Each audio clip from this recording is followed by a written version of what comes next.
In these parts, there's only one big game that really means anything to us. Even though we love the black and gold, it's Broadway Joe. On the cover of Sports Illustrated, I shared something last night. We both recently sent texts to that man, that myth, that legend, Broadway Joe. I couldn't be more happy, and it just goes to show you, Mr. Higgins, as we are here at the beautiful museum, the magical coach Larry Bruno, always doing incredible things. And we're going to tell you about an event in just a moment coming up in a couple of days at the Patterson Township Fire Hall to help support this cause and the magical coach.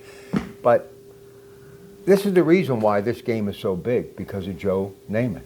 It's like a holiday.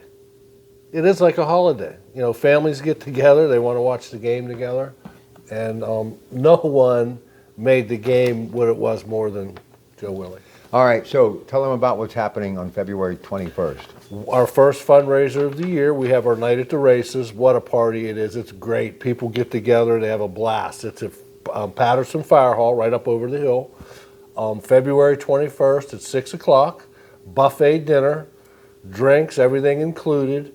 If you want to buy a horse, we still have horses available until the 12th, and then we have to start, taking care of things. $30 per horse. If you just want to show up the night of the party, $20 donation gets you in, gets you food, drink, an opportunity to play the races. We're raffling off a high-level sports merchandise. Last year it was a Namath autographed jersey. We're debating what to do this year. It's kind of a surprise at the last minute, but we'll have a nice raffle. We have like a signed McCutcheon Pirate jerseys. We got a lot of surprises back here. But anyway, February 21st, and come party with us. It's great. It's so much fun. It's going to be a lot of fun. All right, now let's talk about Broadway Joe. Then we'll get into some X and O's as far as the game. Don't forget the big game edition of the Coons Market Black and Gold Sunday Show. And of course, also brought to you in part by Leon's Billiards and More, Rome Monument, the great Diagardi family. And whenever I talk the NFL, I talk Invisalign, the clear choice for a better smile. So let's just talk about the high school career, because you know more about that than I do. But you just showed me an article you dug up. Talk about the significance of that article. I've been in the winter. We like to keep interest up with the foundation. So I've noticed I've posted a few newspaper articles recently, and boy, Rob, the response I'm getting. People are saying more, more, more. So I'm digging up all these old newspaper articles we have here in our archives, and I found a authentic article of Joe's very first start as a high school quarterback. It was against Midland, and it was a 43-13 victory. And it was the night that the legend was born. It was Joe's very first start. And, they finished that season, not only the WPIAL champs, they were #1 in the state, and they were 5th nationally ranked. 5th ranked team in the nation. Unbelievable. All right, so let's kind of, Sports Illustrated, pick it up. And I got to tell you something. When I was a kid, my mother encouraged me to read by getting me two things, Sports Illustrated and the Ring magazine. And at Christmas, the only thing I ever really asked for, other than a new Stingray bike, which I did get, was a subscription to Sports Illustrated. Love it still to this day. But what's sad, you can't really find it. Like, you could go into any drugstore back in the day, That's any hard grocery. to believe. I mean, I stopped a few places on the way here trying to find it. I think I'm going to track it down this weekend. I got one more place to check. But however you can get it, if you have a subscription, you're lucky. Pick it up. It's one you're going to want to frame. It's got Joe Namath on it, talking about the mink coat and all the other good stuff. But I'm just going to kind of go over some of the things that made me start to think about Joe. And I thought, what better place to do it here, especially just days before the big game. You know what his college record was? Well, I'd say he might have lost 4 games in 4 seasons. Oh, man. My man. 29-4. 29 wins. Come on, Steve. 29-4. Probably the quarterback of the decade in college football. Listen, no offense. Right? Up until meeting you, because Joe never talks about it, I never realized what he did in college. Oh, my goodness. Oh, my goodness. Were his knees bad then or no? Oh, when he got to Bama, he could run. Like the wind. Oh, boy. Well, our highlight film shows you him running in high school. But his college days with him running, he was like a deer running. He was fast. And you know what? He wasn't afraid to take a hit. So he also won the national championship, Yes. 64. Yes, he won, like I say, championship in high school, championship in college. Did he win one in the pros? Yeah, he did. Okay. But here's the other thing that blows me away. He gets a contract for $427,000. Look, that's walking around money today. That's a weekend in Cabo with these athletes today. Yeah. You have to ask, can you imagine what he would be making today? He comes into the league. He'd be a 20 million guy. So, you know who John Riggins is? Yes. I love John Riggins. Always have, always have, always have. Kansas, just tremendous. He was always jealous of Joe, but go ahead. That's okay. I get it. He ended up going to Washington because he did say every time you mention anything about the Jets, first name they come up with is Joe. But he said something about Joe which was really good. Mm-hmm. You know, Michael Penix, who plays for Atlantis, had the bad leg, and they're saying that's why he's not in the traditional quarterback stance underneath center because his legs, he can't get back. And that's why he goes out of the shotgun. They didn't do the shotgun when Joe was there. But I'm thinking, because of the comments that Riggins made, do you imagine, seriously, how much pain really did? And I'm going to go over some of these records, but how much that pain really robbed him of a career. Well, that's why I say over and over and over again, not that I have to defend Joe or anyone does, No. but you have to look at him in a special category. Just like the Gale Sayers, the Terrell Davis, the injured players. I mean, what he did as an injured player is unparalleled, I think. Did you know twice, and you probably know this, AFL MVP 2 years in a row. And then he gets the MVP, he gets the award for most passing yards 3 consecutive years. So long before the AFL, NFL got together, Super Bowl III, he was lighting it up for the Jets early in that career. His first 5 years in pro ball, he was as good as anyone had ever played the game. First 4,000-yard passer, and that happened. 67. Yep. Right, that was a 14-game schedule. Okay. It wasn't 16, it was 14. As I mentioned, 2-time AFL MVP, 68, 69, AFL passing yards 3 times, 66, 67, 69. He must have been a thrill to watch then. When you judge a player, you know, it's a shame, Rob. It's okay. I'm biased We because love 'em. young fans, I love fans. If you love sports, I love you, okay? But if you've never seen someone play, don't really try to judge them, okay? If you've seen Gale Sayers run the football, you're going to say right away, this guy's one of the greatest that ever carried the ball. If you see Joe Namath throw a football, you're going to say that's one of the greatest arms I've ever seen. If you know anything about football, you just have to have seen him play. It was so magical. I can still remember when those Jet games would come on when he played, because there might be one football game on a week back in those days. Riggins also said even though his legs were shot, right, he could still toss a football. He said like Riggins nothing was he's great. ever seen. I don't want to be negative against John. John was a great player, but he did come in his rookie year, and Joe was, I think that was after the Super Bowl, right after, about 1970. And Joe was starting the second half of his career, okay? And John couldn't figure out a few things. He was wondering why he wasn't getting a little more He attention. was used to being big man on campus. But, Rob, Come on. when you're next to Joe Namath, the best you can do is second. No matter what. Best you can do is be Shooting in pool, second. playing golf, doesn't So matter. Riggins should have realized that, okay? I was trying to explain this to my audience, and I don't think people get this. I mean, he was a star. The guy had bachelor's degree, that Sinatra used to come, the television show. And Riggins did say this. He said the 2 most popular athletes on the planet was Muhammad Ali and Joe Namath. Right. And Joe had his own TV show, Mickey Mantle, Dick Schaap. I mean, Yeah. the guy's royalty. Unparalleled, really. And he actually talks to us to this day. You ever think, why is he wasting time with us? But he's just a good guy. All right. September 24th, 1972. Talk about a performance. He threw for 496 yards, 6 touchdowns in a 44-34 win against Baltimore. Pretty cool. That's when Unitas him and Unitas had that big game, right? Okay, man, we're just recording. Oh, yes, sir. Yes, sir. It's all good.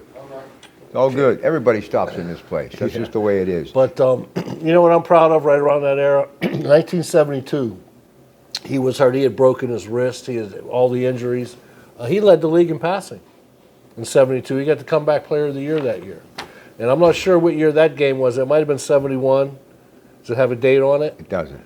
But that was a big game. I remember that, him and Unitas. It was maybe one of the greatest passing games ever. Was that the game that I just said? Yeah, him and the date. Unitas. It's September 24th, 1972. Okay, that was the year Joe led the league in passing that year. So he had a good year that year. Okay, what else? One other little thing that I saw jumped out at me. He still holds a lot of the records with the Jets all these years later. Wow. He finished his career with the Jets, 27,057 passing yards, 170 touchdowns, and still holds many of those records. Wide receiver is going to be a big part of this big game, and we can make the transition now. And I know Enigma, they've got some great wide receivers on Seattle, and he happens to be the guy. But don't sell Stephon Diggs short. This guy, wherever he's been, recently in Buffalo, obviously Houston, now he's got this chemistry with Drake May. The guy's clutch. He always comes up with a big catch, and he plays big in playoff games. You hit the nail on the head, Rob. He's a playmaker. Him and Butte, the other one? Yes. They're not like as better than anyone else in the league, but they're playmakers. In a big game, they'll make a play for you. So I want to finish about Joe because that's the reason I mentioned wide receiver. Don Maynard.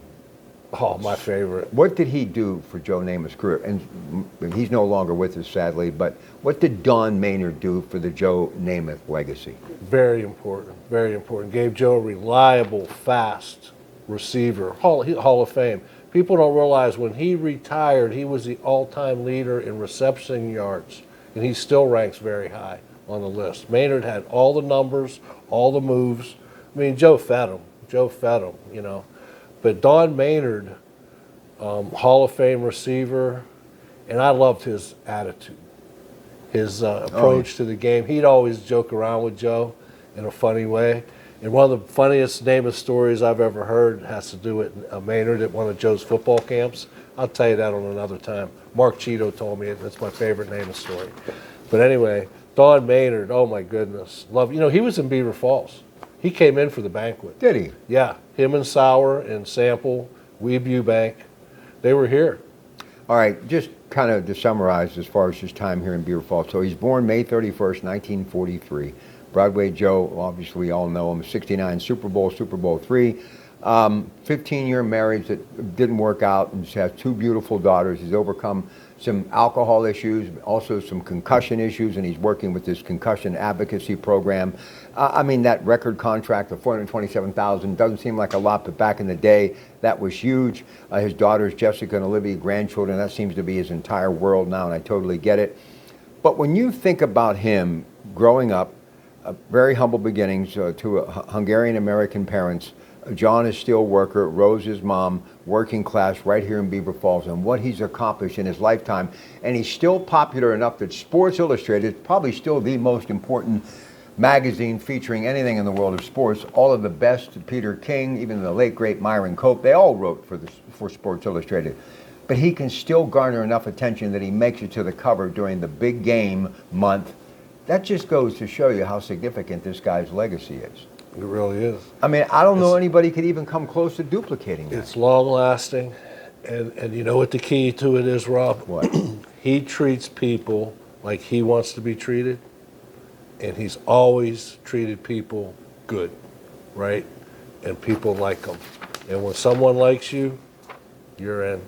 I love the guy. All right, here we go. Keys to the game. He's the ex-football player. I'm going to throw some little bullet points out, and he's going to jump on the bandwagon here. Sam Darnold's turnover control. What about it? Turnover control? He's got to maintain focus and prevent turnovers, especially early in this game, because you got a young, hungry quarterback on the other side of the line of scrimmage. I throw all that out. Yep. It's one game.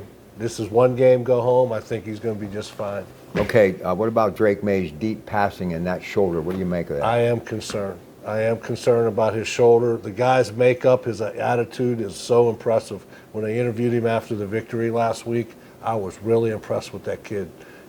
But I'm just worried. I don't think his health is 100%. All right, this dark side defense, as they are called, Seattle's defense, how big are they? But look, he answered the bell against Houston, Drake May. All these defenses they said he was going to have a tough time with, he found a way because of his legs to run. Go ahead. Leonard Williams in the center of that line. He's my second favorite defensive tackle. I love Leonard Williams. But Both of these defenses deserve to be there. They're the top 2 scoring defenses in the NFL, okay? So their defenses are solid. They deserve to be there.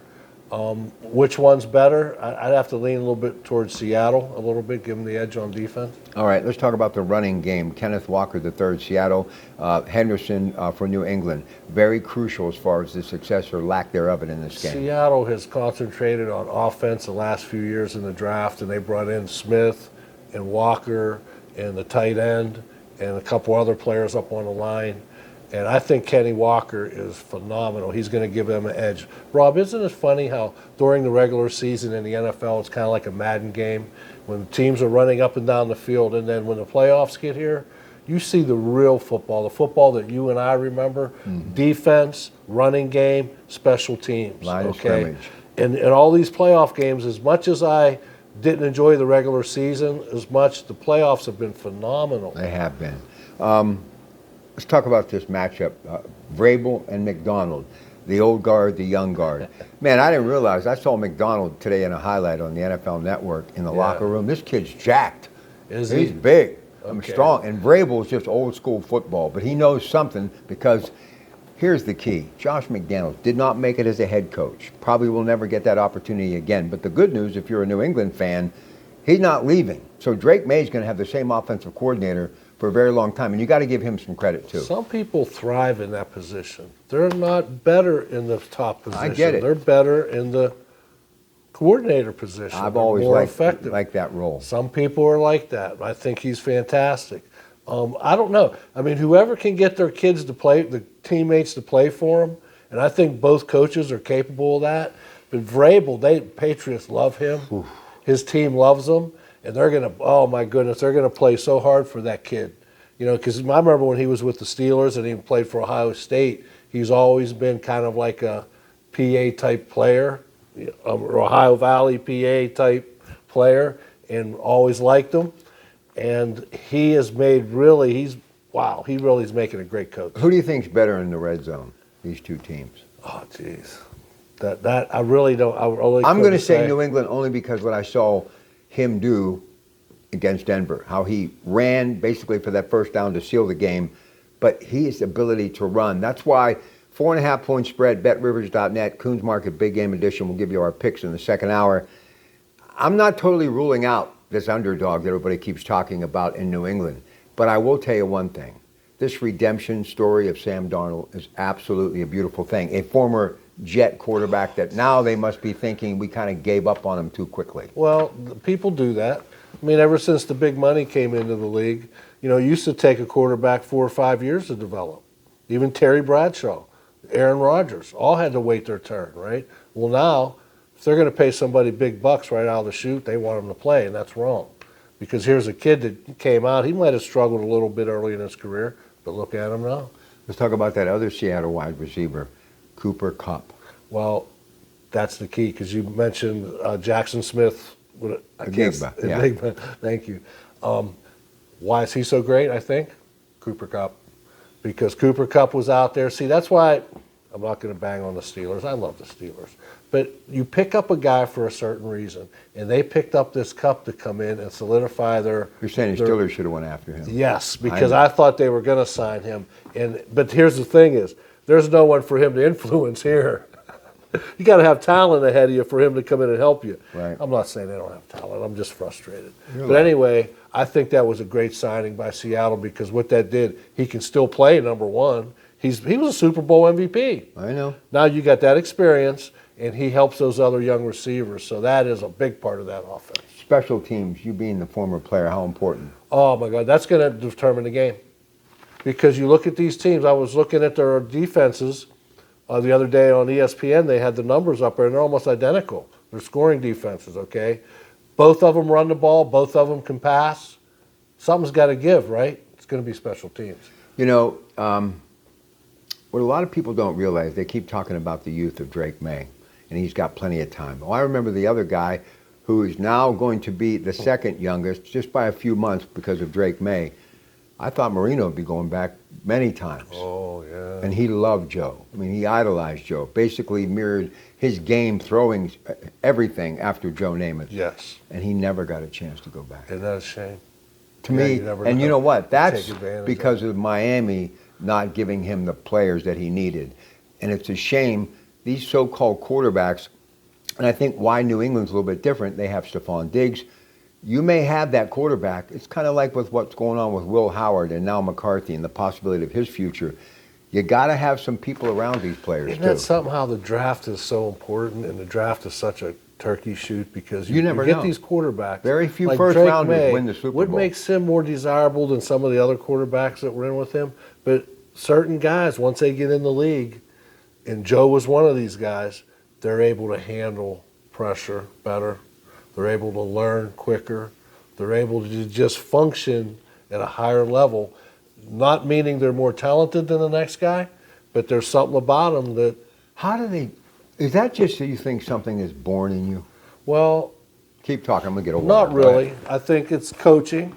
It's coaching, because when you got quarterbacks coming up, and you catch your drink here, Got to get the water. you have to be coached. I mean, the natural ability is kind of God-given, but I believe that great quarterbacks are produced. They're coached. Well, I still think, Because Joe Willie, he was born a QB, brother. You know what I used to say? Terry Bradshaw was a great quarterback. Joe Namath's a great quarterback. Terry Bradshaw was a big farm boy that threw the javelin in college and in high school. He had a rough and go at the worked beginning his of the tail pros. off Right. to become a great quarterback. and he right? was. Joe was born a quarterback. That's the difference. See? I can't imagine. He come out of the womb that way. The way Terry worked his whole life to get, Joe was born with it. You think he could still throw it 30 yards? 30? Yeah, I think he can. I like to catch one. Yeah, I know. I mean, aren't I lucky? I caught a few from him. you know what's funny? And I know I saw him in a very difficult time, his brother Frank passing. But, you know, it really affected me. I felt just like a kid again. But you could see age, as I can see in my own face when I look in the mirror. But you know, this interview that I shared last night from the Sports Illustrated cover, other than a few gray hairs, he's like Joe Namath Looks again. pretty good, huh? Yeah, man. Looks pretty good. I mean, imagine.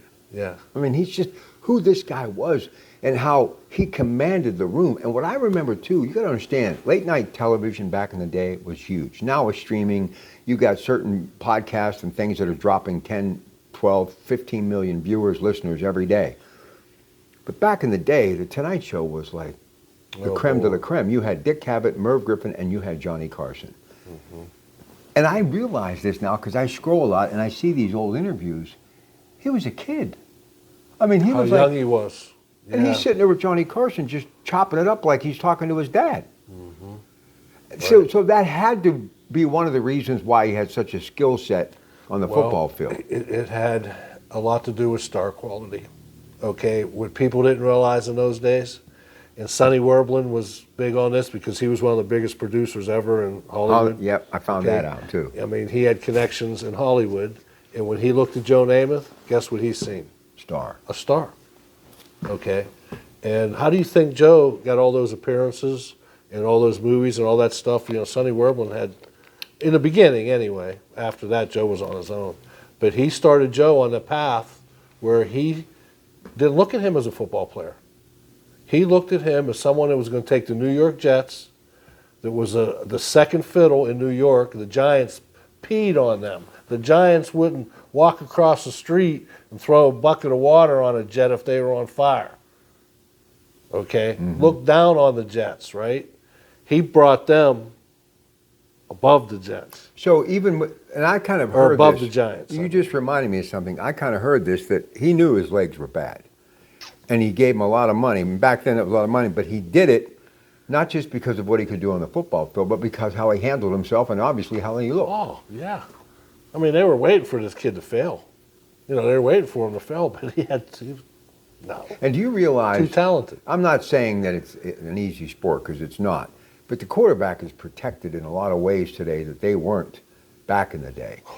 Imagine the beatings, like Ben Davidson of the Oakland Raiders, what they did to Joe Namath. That would be a felony today. Actually, I found out Ben didn't actually break his jaw in that game.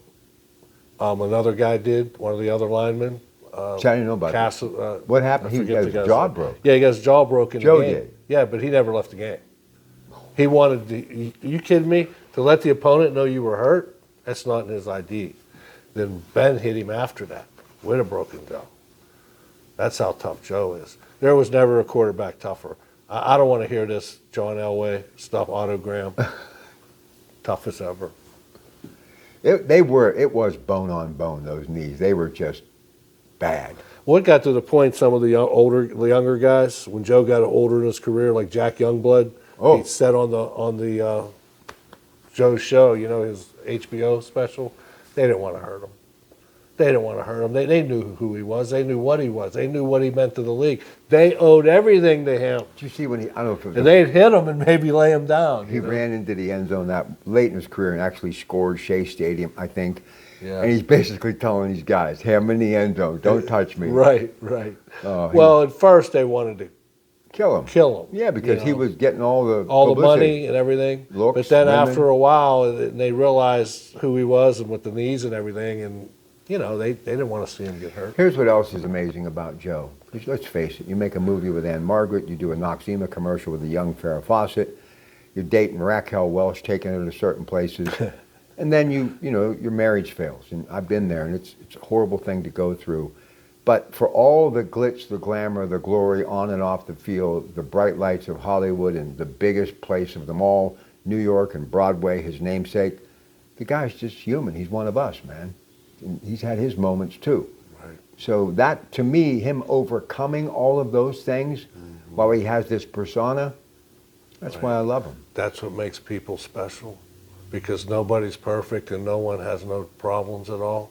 But when you go through things in life, like Joe did, it makes you learn from it. It makes you a better person. Let me just share one other thing, why this community means so much. They all do, but I love Beaver County. And, I'm just looking around and I see certain letters from different eras, like St. Mary's, the old Catholic grade school, and the church, and that cemetery, which I have been to, and my children's great-grandmother and her husband are buried there. And that's where we all end up. But when I think of Beaver Falls, I think of certain names that just stick out, like my uncle Dick Cairns, Rush Cheeto. I mean, I can't stop, you know what I mean? Right. But I also think of something else about how we're all connected. My dear friend Lou Holtz is in hospice right now. Yeah. Love Lou. Yeah. Son Skip sent a message to him the other day. And I didn't even realize this until I showed up here.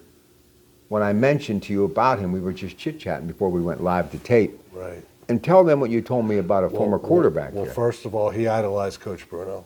Idolized him because Coach was already a legend, both from East Palestine. And East Liverpool. East Liverpool, right, I'm sorry. And Coach Bruno was already a legend when Lou was coming up, so he knew Coach Bruno, he idolized him.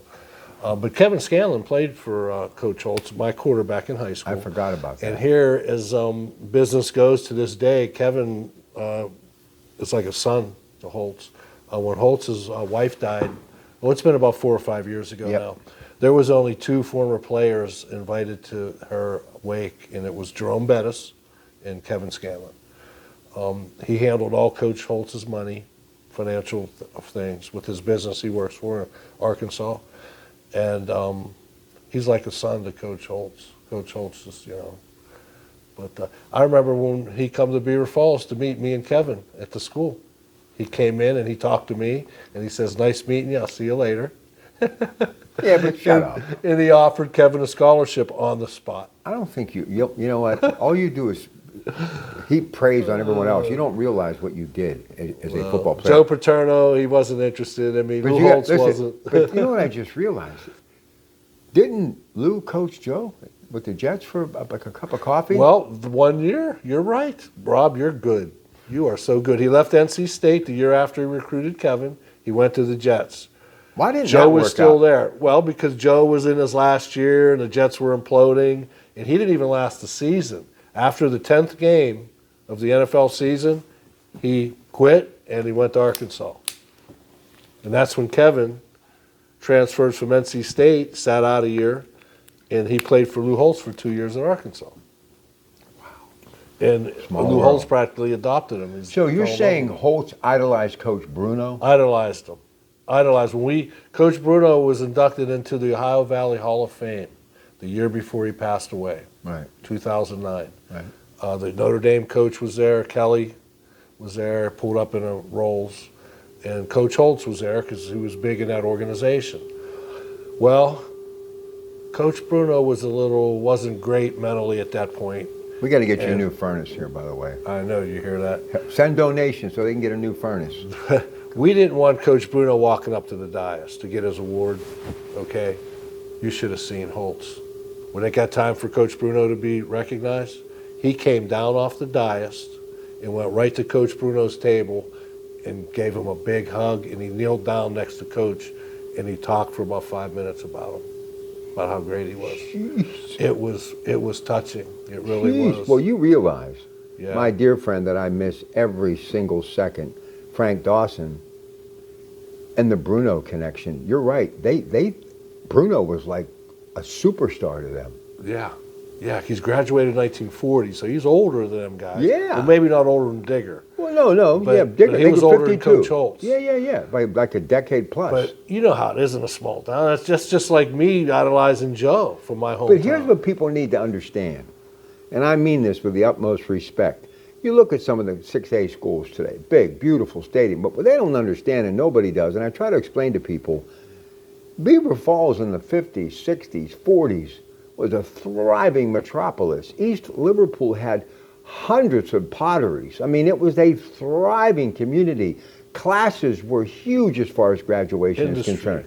And if you made it on a football team when you were there, and Joe, you could play the game. There were a lot of people. Well, they were still cutting back then. Everyone didn't make the team. Everyone didn't go to camp. Joe didn't go to camp his sophomore year. Now, did Richie Niabala start in front of Joe? Yes. So Joe didn't get to start until when? His senior year. Now, he did play a few games his junior year because when they, had a good game like the New Brighton game Joe's junior year, Coach Bruno let the next year's team play the whole second half, and they scored like 4 touchdowns. So he knew they were going to be good. But yeah, see, that's the way it is in Beaver Falls, Rob. Even the great players had to wait their turn. You always had someone great ahead of you. Every class had their team. 7th grade, 8th grade, 9th grade, basketball. JVs, varsity. You weren't on JVs starting varsity because you weren't good enough. I don't care who you were. I remember back in the day, if a freshman even came close to getting on a varsity schedule, meaning they got a chance to, Dwight Collins is the only one that I really know that played as a freshman. Now it happens all the time. He was a great one. Yeah, nobody ever played as a You're freshman. either a great one or you go to a small school where they need you. Look, did any freshman other than a Collins, back when you were in school, did anybody ever get a shot? Freshman? Yeah. Oh my Sophomore? goodness. Well, 1 or 2. And they were great. 1 or 2 a year. You'd have maybe a sophomore breakthrough and play. That was it. We had 2 on my team. Now, my team, 3 years that we played, we were 33, 5, and 1. That's how good we were. We only had 2 kids who were 3-year lettermen. 2. Listen, so this is how my life goes. I'm either doing this, I'm on the radio, I'm at Coons Market, or I'm at home scrolling. And my love of Beaver Falls, my brother-in-law, John Manzetti, I've worked here, I love it. I can't explain how much I love it because you just have to realize it means a lot to me. I love New Brighton, but Beaver Falls is the creme de la creme. So I did something the other night, I was thinking of you. So I asked Gemini, which is artificial intelligence, to give me the top 10 Beaver Falls football players of all time. Wow. You would know all these people. But the thing that really made me the happiest, they had Dwight Collins number 1. Did they? Yes. But guess who was number 9? Number 9. This made my night. Number 9? Number 9. Made my night, and there's a connection there. I looked up and I went like this. My Whoa. brother, Jerry Moy. I was thinking Jerry Moore. Listen to me. Now that's what I love about Yeah. AI. Where was Namath? Oh, he was I think 3 or 4. Oh, was he? And I didn't realize. Butch Ryan had to be in there. He was in there. Yeah. Jimmy Mutzler. He was in there. Go ahead. Joe Walton. Yeah. Yeah. Glenn Dennison, maybe? No. I was going to bring the Kevin list. Scanlon? No. Oh, okay. Then they're going back to Frank Tiger Walton Yep. and probably Paul McKee. Yeah. Tell me about him. Henry DePaul. Paul McKee played in 41 for Beaver Falls. He went in the service. He was in the service for a long time, like 4 years. He came out of the service and he finished college somewhere and was drafted by the Washington Redskins. Get this, in the 1949 season, he was Sammy Ball's favorite receiver. Get out. Yeah. Slinging Sammy Ball. Slinging Sammy, probably the greatest quarterback up until 1950 when the modern era started. So before the modern era, like pre-1950, probably the greatest NFL quarterback ever, Sammy Ball. Oh, he could punt too. He was his receiver the whole season for 1 year. I found, stats of games where he caught passes from Sammy. Let me ask you something. Don't Unbelievable. Forget, Big Game Edition, Coons Market Black and Gold Sunday Show this week.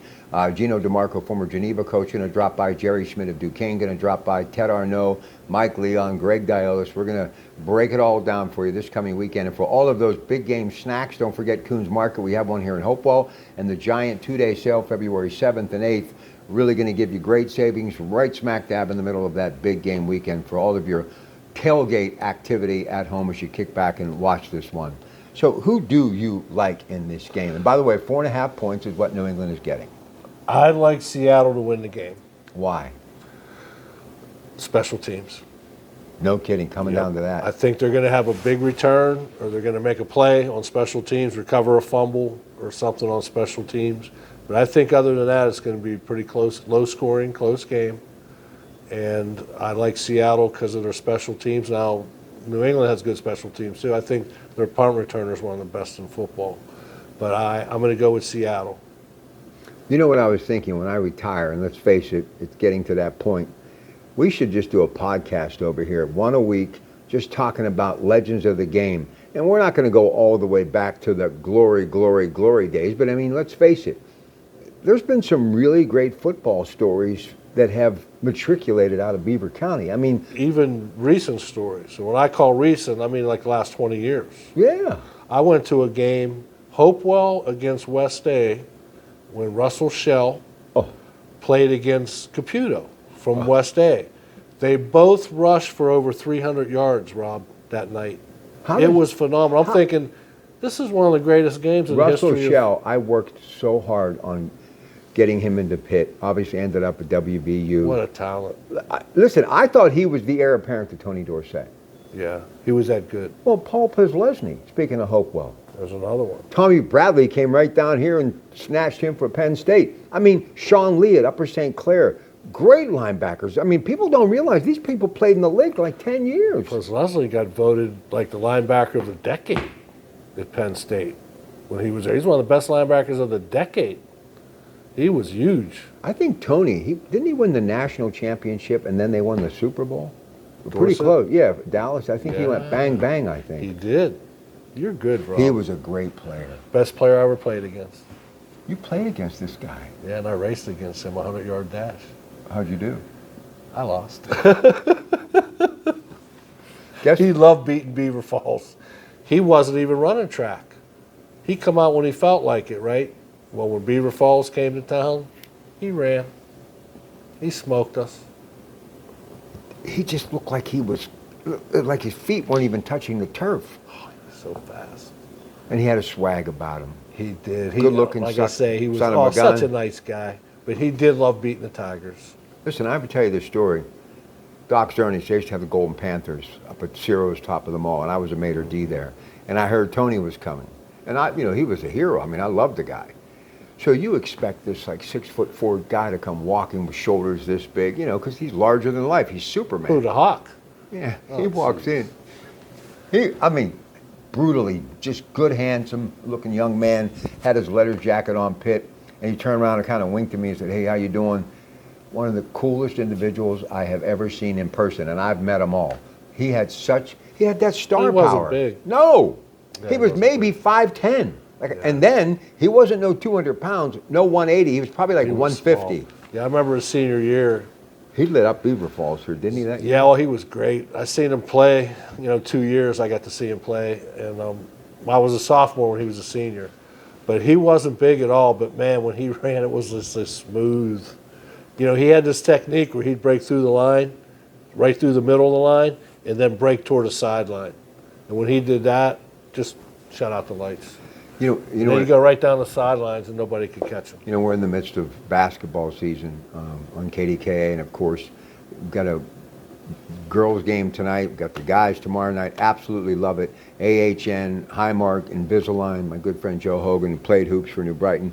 But you know what I think about when I come into Beaver Falls all the time? I think about that 70s team, 1970 team with Gooseby and Jackson and Frank Chan from East Liverpool, the coach. You imagine how good that team was. Well, they were ranked up at the end of the century. I'm going back 25 years, but the third best team ever behind Midlands And Ambridge. Yeah. But you had all of them within a matter of 5 years. Yeah. 65, 67, and 70. 70, right. 3 great teams. Many great teams after that, but those are always called the best. You think we'll ever see, maybe not in our lifetime, you think there'll ever be another Joe Namath or somebody like that who at least gives us that itch and think, man, this could be it, man, one more time. Because people who watched Joe when he was young, somebody had to say, there's something there. Right. I mean, when he was slinging that football. But imagine, Bruno didn't start him until he was a senior. See, well, you just said the important components. And my answer to your question is no. And because you know why?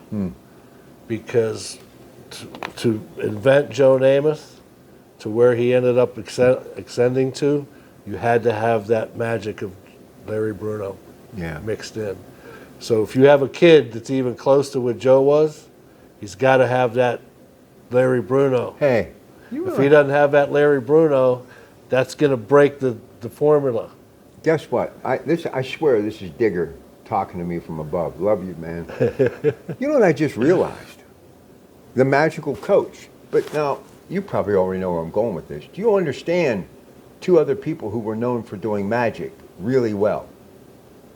Do you know Holtz did magic every speaking engagement? And Digger... Oh, I didn't realize that. All the time.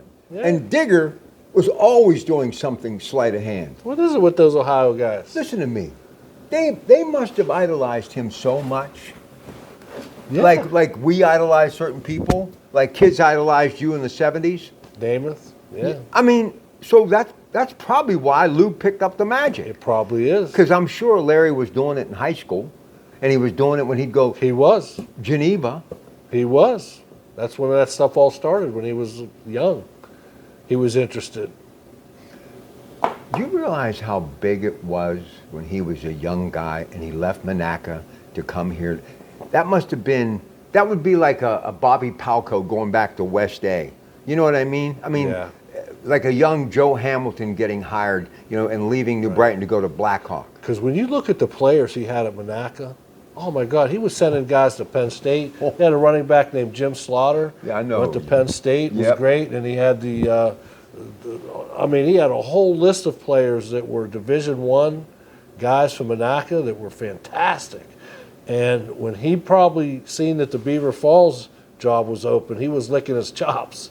He's like, wow, I know there's talent there. Can you imagine Beaver Falls back in the day? They were graduating close to 600 kids. Right. And that was the height probably too, the late 50s, early 60s of our population. When did they split off? When did Blackhawk become a school? That was 73. Why did that happen? Well, they just wanted to be up there. They wanted to have their own school from up on the hill. And what, well, in fairness, Northwestern High School was getting old, and they wanted to close that Northwestern. one. So they said, well, where are these kids going to go? So Mohawk was an option. Beaver Falls was an option. And I think it all factored in. Nick Mancini and them are still upset in Elwood because a lot of those kids from Coppell ended up coming to Beaver Falls. Yeah. See, that's the thing. They thought we were going to lose a little bit when that happened because what's Beaver Falls going to do? But they didn't realize Tony Asaldo and Mike Asaldo, what they did with that midget program out there. Them guys, oh my goodness. I heard the heart and soul of my team, and I was the second year after the split. was guys from Big Beaver and Koppel. They were the heart and soul of our team. Our line, our linebackers, our safeties, all Koppel guys. Artie DeSisto, Davey Doyle, Frank Baroni, Larry Crease. Great players, man. Out of Little Koppel. Oh, yeah. Wow. Yeah. They really did. They were great for us. So is it true that Joe was as good a baseball player as he was a football player? Yes. Yeah, he could run the bases. He could play every position on the field. He could hit. He could hit with power. He was fast. He was a good base runner. He was smart.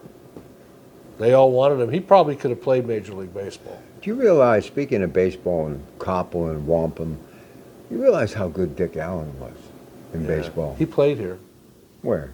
at Beaver Falls. Did he? Yeah, in a junior legion. Wampum had their own junior legion team.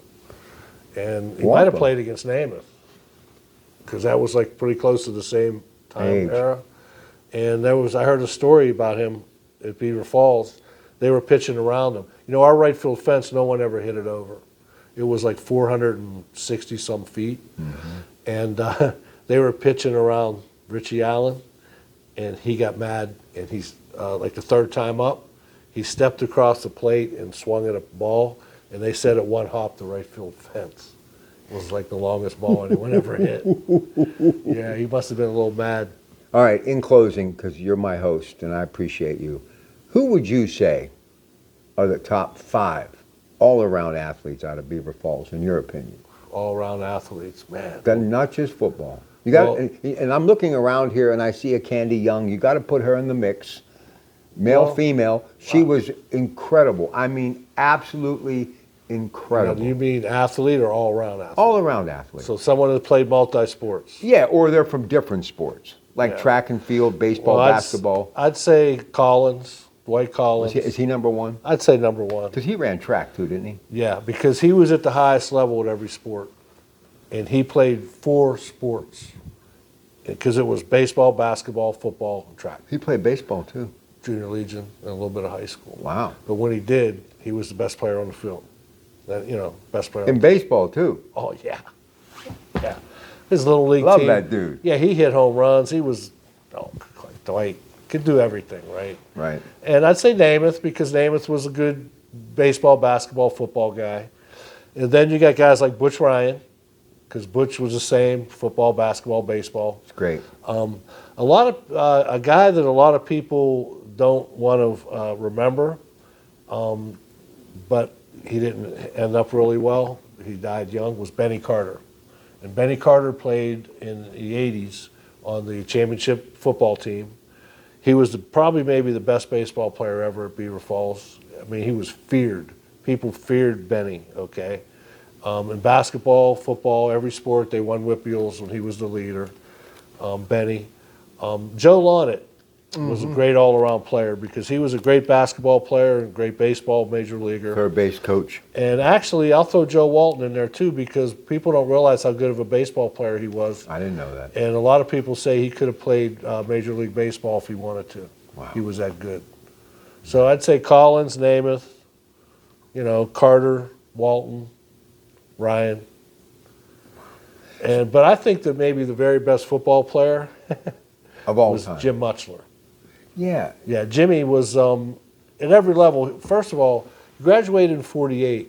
Okay, they had a Parade All-American high school team. Right. They picked one team, one quarterback, one center, two One guards, guard. 2 tackles. Right. He was the Parade All-American high school tight end at Beaver Falls. Parade All-American, right? Goes to Notre Dame. Captain of the team in 52.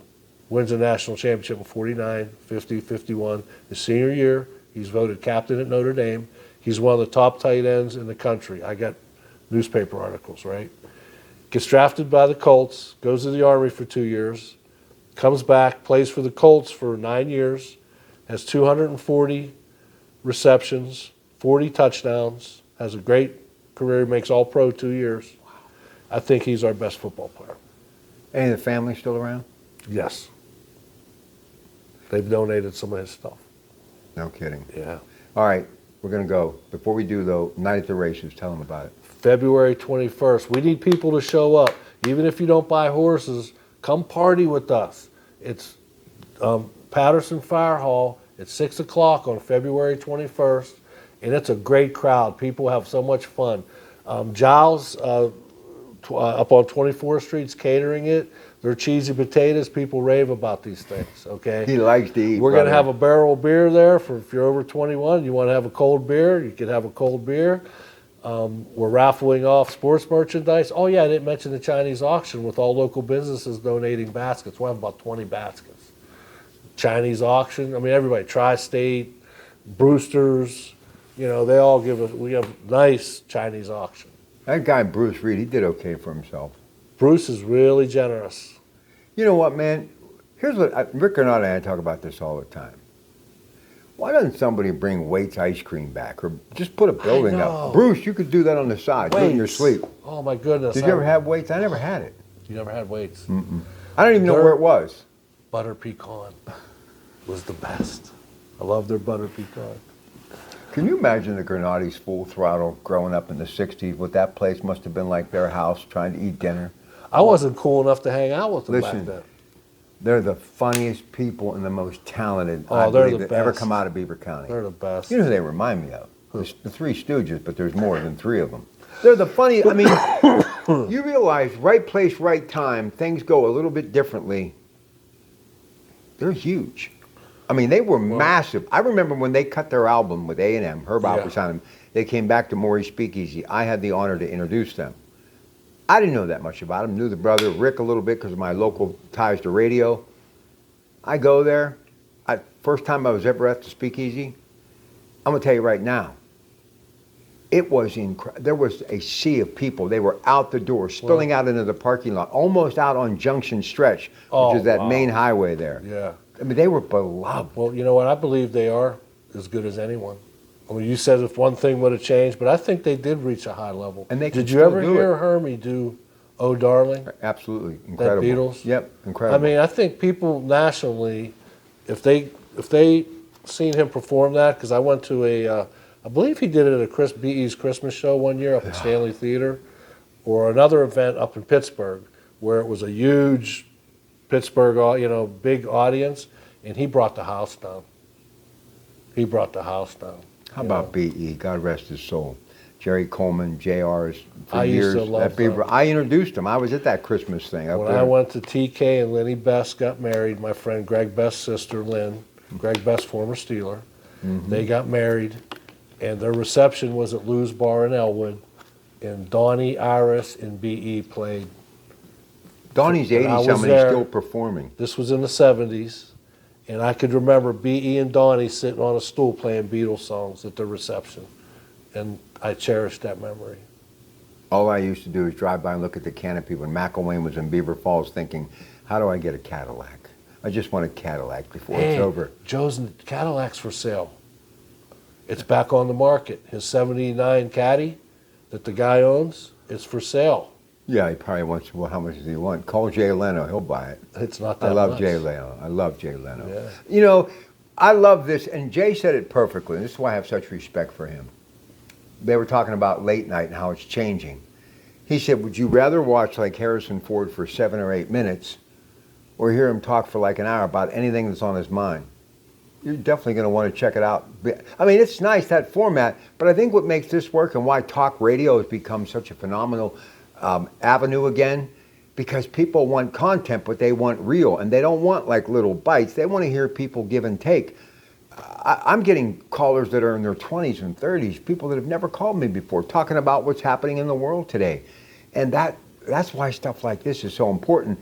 And that's also why the Magical Coach and places like this is not just a key to the past, but it's also the same key that opens the future. Because you learn to appreciate stuff like this. Stevie, what you all have done here, and of course the late Ron Main, do you realize that this history will be here now forever? That's our goal. My grandkids, my great-grandkids are going to be able to know, they're going to be watching something, a retrospect on something, and they'll go, oh, that Joe Namath guy. Oh, yeah, he's from Beaver Falls. What? Yeah, you can go down 7th Avenue and you can actually see this whole timeline. And it's only going to get larger and bigger. But what we need to remind people, you got to have money to keep the lights on and get a new furnace and to improve and to grow. So this, we want to go on long after you and I are here. Definitely, definitely. We want this to be forever. And that's what we tell our members whenever we engage with our members, and we ask them to donate money, basically, They to have support to. us. You got to have help. This is your legacy. We're telling your story. These stories are too good to be forgotten. We're not going to let them be forgotten. We want people to know what happened in this area. How many Kreminskys are that actually were athletes? Oh my goodness, they had a family of about 11 over Ed there. and who else? Tom? Ted, Ed. Where'd they live? They lived up like on 20th, 22nd Street, up around there. Here's what's amazing about all of you Beaver Falls people that I love. Back in the day, like when Great family. my Uncle Dick Cairns, it was like 11th Street, 10th Street. I mean, Ron Schufo, they all lived like right downtown. Right downtown. So these little knuckleheads were walking around We all town knew all each night. other. Everyone knew each other. It was like a small town atmosphere. But like I told you before, Beaver Falls was like a snapshot of a big city. It was like a New York City, a smaller version, because we had everything, all the components of a big city, Guess what but just a smaller version. We will close on this because I got to get home. Got the NFL Honors tonight, sponsored by Invisalign. And I believe they're going to give it to Matthew Stafford. But man, I'd still be thinking Drake May. What he's done as a young kid is, and his wife's got this incredible podcast now, baking stuff, and it's just a really good story. They've been childhood sweethearts from the time they're in elementary school. It's a really cool story. But anyway, you know what my favorite part of Beaver Falls is? Of College Hill, 7th Avenue, 11th Street, my favorite part of Beaver Falls. You know where Mayor China used to be? Mm-hmm. Down there by the old 10th Street Bridge, Yeah, the hospital. Why do I love that so much down there? just that area. I love it. The old St. Mary's Church, Yeah. the Polish church across the street. That's the old part of Beaver Falls. Oh, love it. When Beaver Falls was settled, it started at the lower end and it worked its way up. So that was the old part. So I think you have a little And you know what else connection. was down there? Was Coleman Bottling Company. Oh boy, The chocolate pop. yes, the best. Jeff Coleman, of course, now at Hanks. I mean, the pop shop. Yeah. But I mean, imagine Mayor China. How big that was at one time. All over the world. Wasn't it on a Titanic Yes. or a big ocean liners? Well, I told you what happened to me. I was at Leona Helmsley's resort. She died. Everybody gave her grief because she left her dog like $15 million. I loved her. And all the help that I met while I was on vacation, they sang her praises. So don't ever judge a book by its cover. But we're sitting there getting ready to eat, and my kids are babies, okay? And this is how crazy I am about Beaver County and how much I love Beaver Falls. And that Mayor China, my grandmother lived on the other side of that bridge. So I'd hear the clanging and banging on those hot summer nights. Keystone Bread sign, which is now, of course, Geneva's up there. But I'm at this restaurant at Leona Helmsley's place in Florida, and I somehow flipped a plate. It said Mayor China, Beaver Falls. Oh my goodness. So do you have anything of Mayor China in here? Um, If somebody's got a few it, pieces. you've Yeah. got to get some of that. We do, because we have some of Joe's commemorative plates from when he was with They did United Way. They did commemorative plates, Mayor China for him. Yep, and I have a couple old pieces, but not many, Rob. I'd like to have some. Well, that's what Digger was famous for with Homer Laughlin. He had that great connection over there with Mr. Wells, and they would do a lot of that stuff. And look, I don't care if it's the Isleys from here and you get the original skyscraper cone scoop, or you get a plate or a dinner set from Mayor China.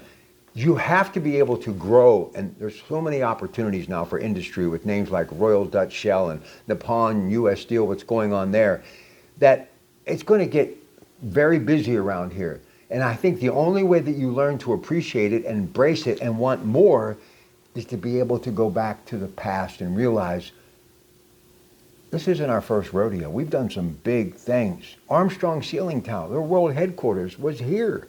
I mean, steel companies, this, that, the population. And as you said, everybody knew everybody. Mm-hmm. There's no reason we should give up. When you came to Beaver Falls on a Thursday night or whenever the stores were open late, it was like going to New York City. Streets were packed, stores were open late, restaurants, you could smell food cooking. When you walk down the street, you could smell the cheeseburgers. You remember PDQ? Oh, I love PDQ. Hot dogs, burgers. Was that pretty milkshakes. damn or pretty darn quick? Where'd that come from? Pretty darn quick. Hey, Loved it. Snodgrass Company. Accounting? Yeah, one of the greatest accounting companies of all time. Yeah. I mean, there's so much. And I got to tell you another town that really has figured it out. They got a great mayor, too, Anthony Court. Got a great mayor, Beaver Falls. But, you know, Elwood City's done it really well. I've heard. Now, did you play them? Yes, they were in our MAC. Was that a big rivalry for you? Pretty big.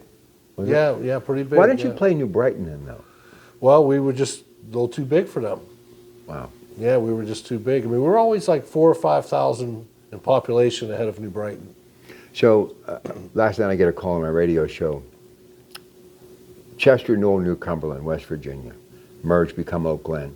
We're High, Weirton and Steel. I remember one of my first games, Jim Carey Stadium. Literally, the football field wrapped around the steel mill, okay? Oh, wow. I find out last night that Hancock County, Weir High, and Oak Glen have been taken over by the state. No money, okay? Oh, wow. And I've been talking about mergers and why it's so important. You know, New Brighton's talking about co-oping with Rochester. And they were so big at one time, they split off. Now, Blackhawks got large numbers. Beaver Falls still probably about 2.5, something like that. I don't know, maybe a little less than that. Do you think Beaver Falls will be able to stand alone forever? Do you think maybe, not maybe in our lifetime, but someday they may have to merge unless we get more business? I think so. Yeah, I hate to say it, but I think so. Because Yeah. even when you go to a game today, and this We- is nothing negative, but the crowds aren't the same. There's just not as enough kids. You know. How many graduate in Beaver Falls? Do you know now? Nowadays, Yeah. less than 200. Last couple of years, less than 200. Yeah, that's in the senior class. Yeah. And you know, Anybody- opposed to like when I went to school, of course, that was 50 years ago. I know, hard to believe. Yeah, we had over 300, but 2 years before that with the Blackhawks split, there were 600. So you go from 6 to 3 to now less than 2.